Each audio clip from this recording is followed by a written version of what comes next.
पूर्वी काय व्हायचं, एखादी गोष्ट खरेदी करायला गेलो, असं पाकिटातून बाहेर काढायचे, नंतर कॅश मोजायचे.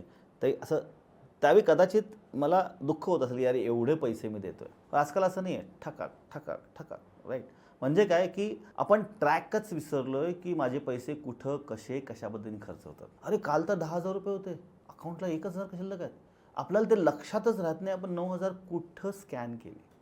या प्रॉब्लेममधनं बाहेर पडायचं असेल, किंवा मला जर माझी आर्थिक घडी व्यवस्थित करायची असेल, तर तुम्हाला कुठला तो आलेला पैसा तुमचा कुठं खर्च झाला आहे याचं डायरेक्शन मिळणं खूप महत्त्वाचं आहे. की तुम्ही लिहून घ्या ना, स्वतःचेच पैसे आहे, स्वतःचाच खर्च आहे. लिहायला काय प्रॉब्लेम आहे? 5 मिनिटं लागतील, अजिबात नाही.